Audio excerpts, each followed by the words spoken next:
예, 오늘 제목은 하나님의 자녀답게 살려면 이라는 제목으로 에베소서 5장 1절에서 7절 말씀을 가지고 함께 나눠보도록 하겠습니다. 하나님의 사랑받는 자녀답게 산다는 것은 무엇일까요? 오늘 본문을 통해서 살펴보도록 하겠습니다. 오늘 본문은 바울 사도가 로마 감옥에서 에베소 성도들에게 편지로 권면하고 있는 내용입니다. 그것은 하나님과 그리스도를 본받는 삶으로서 하나님의 사랑받는 자녀인 성도의 참된 정체성에 대해서 말하고 있습니다. 그리고 그에 반하는 정체성이 소개되고 있고 특별히 행동과 말에 주목하고 있습니다. 이 말들은 전부 성적 부도덕을 나타내는 개념들인데 우상 숭배라는 말로 전체 개념을 아우르고 있습니다. 그리고 우상과 연합해 성적 타락의 삶을 본받는 것과 그리스도와 연합해 그리스도를 본받는 삶이 강하게 대조를 이루고 있습니다. 첫째로 하나님을 본받는 자가 되자. 하나님을 본받는 자가 되자. 1절을 보면은 그러므로 하나님의 사랑을 받는 자녀같이 너희는 하나님을 본받는 자가 되고 이렇게 기록하고 있습니다. 여기에서 하나님의 사랑을 받는 자녀 가치는 하나님의 사랑을 받는 자녀답게입니다. 자녀답게. 너희가 하나님의 사랑을 받는 자녀가 되었기 때문에 자녀답게 하나님을 본받는 자가 되어야 한다는 말입니다. 그러면은 먼저 저와 여러분은 하나님의 자녀가 되었습니까? 그러려면 예수님을 나의 구주로 전 인격적으로 영접해야 합니다. 그래서 나의 주인이 예수님으로 바뀌어야 합니다. 그래야 하나님의 자녀가 됩니다. 요한복음 1장 12절은 영접하는 자, 곧 그 이름을 믿는 자들에게는 하나님의 자녀가 되는 권세를 주셨으니 이렇게 기록하고 있기 때문입니다. 예수님을 전 인격적으로 영접해야 하나님의 자녀가 될 수 있다는 말입니다. 그러면은 자녀답게는 어떻게 사는 것이 자녀답게 산다는 말입니까? 그것은 하나님을 본받는 자가 되어야 한다는 말입니다. 그러면은 저와 여러분은 하나님을 본받고 있으십니까? 사실상 우리는 하나님을 본받을 수가 없지요. 불가능합니다. 왜냐하면 본질상 진노의 자녀로 죄인이기 때문에 하나님을 본받을 수가 없습니다. 그러나 자녀로서는 가능하다는 것입니다.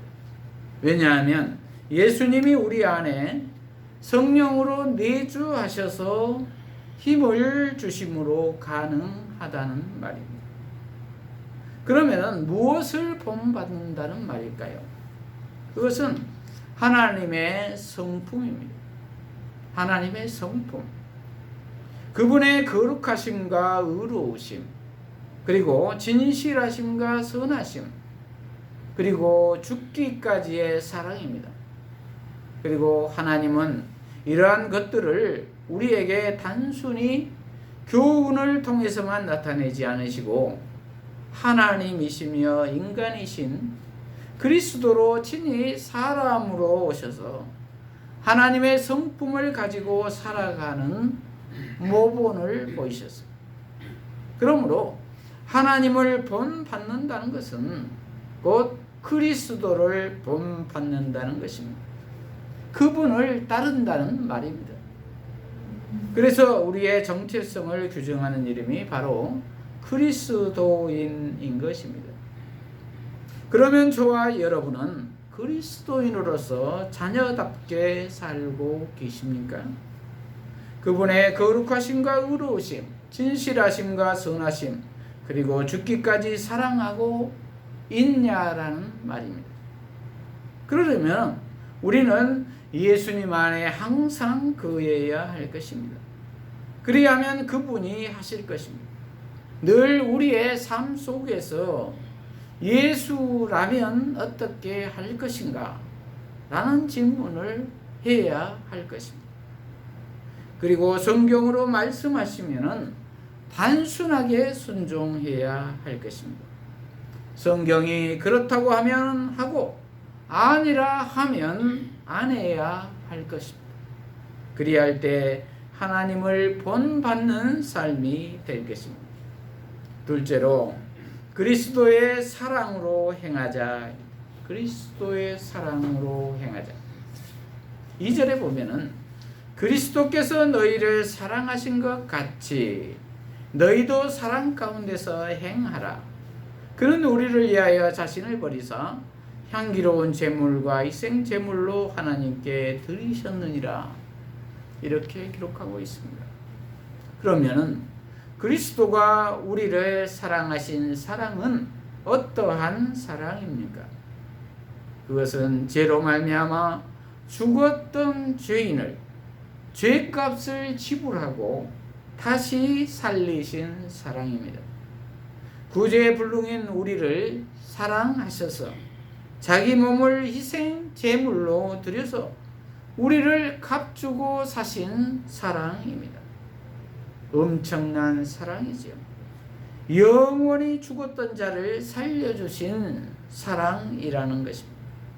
그런데 너희도 그 사랑 가운데 행하라는 것입니다. 그러나 우리가 대신 죽어주고 값주고 사신 사랑은 우리로서는 할 수가 없지요. 예수님만 가능한 일이지요. 그렇지만 예수님이 우리를 사랑하신 사랑을 우리도 할 수는 있다는 말입니다. 그 사랑은 원수까지도 사랑하는 아가페 사랑입니다. 조건 없는 희생적 사랑입니다. 성령이 함께 하시면 가능한 사랑이라는 것입니다. 예수님이 함께 하시면 가능한 사랑이라는 것입니다. 성령 받기 전에 제자들은 다 도망갔지만 오순절 성령 강림 후에 제자들은 넉넉히 감당하였습니다. 스데반은 돌에 맞아 죽어가면서도 예수님과 같은 고백을 하였습니다. 저들의 죄를 용서해 주시라고. 저들이 몰라서 그런다고 말입니다. 그리고 베드로는 거꾸로 십자가에 매달려서 죽었습니다. 제자 중 어떤 이는 산채로 껍질이 벗겨져서 죽는 이도 있었고, 초대교회 성도들은 사자밥이 되어 가면서도 찬송을 부르며 죽어갔습니다. 성령 안에 거하면은 이렇게 넉넉히 감당할 수가 있다는 말입니다. 셋째로 감사의 말을 하자. 감사의 말을 하자. 3절에서 4절을 보면은 음행과 온갖 더러운 것과 탐욕은 너희 중에서 그 이름조차도 부르지 말라. 이는 성도에게 마땅한 바니라. 누추함과 어리석은 말이나 희롱의 말이 마땅치 아니하니 오히려 감사하는 말을 하라. 이렇게 기록하고 있습니다. 그리스도인에게는 이러한 말이 마땅치 않다는 말입니다. 음행이란 그때 당시 에베소 지역은 인구 25만 정도이고 다산의 여신 아데미 신전과 제우스 신 등 많은 신전들이 즐비했습니다. 그래서 그들은 그 신전들에 신녀들이 있어서 일상적으로 행음을 했습니다. 그리고 그것이 복받는 일이다라고 생각을 했습니다. 그리고 온갖 더러운 것과 탐욕도 모두 성적 부도덕에 관한 것입니다. 그러한 것들은 입에도 오르내리지 말라는 것입니다. 그리고 누추함, 어리석은 말이나 희롱의 말은 음담패설과 같은 그런 것과 관련이 있습니다. 성도들에게 이러한 상스러운 언어가 마땅치 않다는 것입니다. 저와 여러분의 언어 습관은 어떻습니까? 말을 보면은 그 사람을 알 수가 있다고 했습니다. 그러므로 성도는 말이 은혜스러워야 할 줄로 믿습니다. 오히려 감사하는 말을 하라는 것입니다. 그리고 5절에서 7절을 보면은 음행하는 자나 더러운 자나 탐하는 자는 곧 우상 숭배자라는 것입니다. 우상 숭배는 우상의 거짓 신을 본받는 행위입니다. 그러므로 이러한 우상 숭배자는 그리스도와 하나님 나라에서 기업을 얻지 못합니다. 그러므로 말과 행위가 변화되지 않는 신앙인은 그리스도인이라고 할 수가 없다는 말입니다. 그래서 기업을 얻을 수가 없다는 말은 구원을 받지 못한다는 말입니다. 그런데 6절에서 7절에 보면은 누구든지 헛된 말로 너희를 속이지 못하게 하라.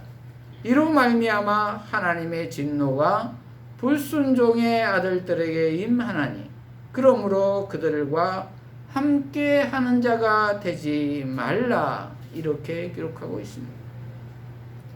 헛된 말로 괜찮다고 속이는 사람들이 있다는 것입니다.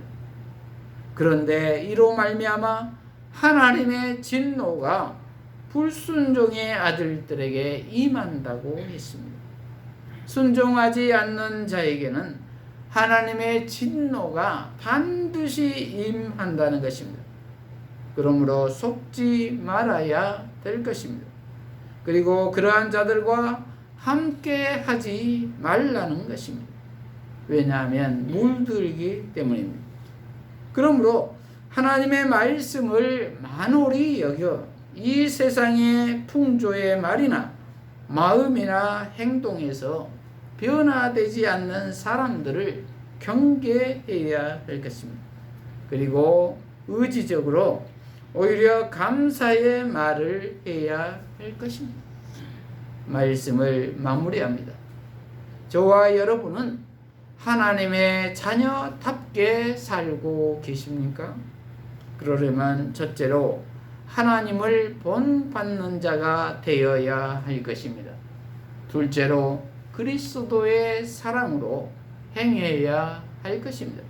셋째로 감사하는 말을 해야 할 것입니다.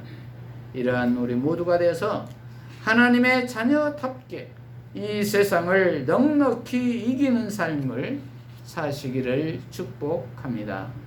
기도하십시오.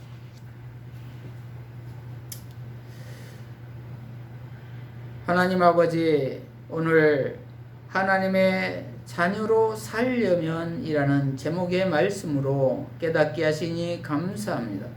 우리 모두가 하나님의 사랑받는 자녀로 살기 위해 예수님 안에서 하나님을 본받는 자가 되게 하시고 그리스도의 사랑으로 행하게 하시고 감사하는 말을 함으로 하나님의 자녀다운 삶을 삶으로 지금부터 하늘나라에 복 있는 삶을 살게 하여 주시옵소서.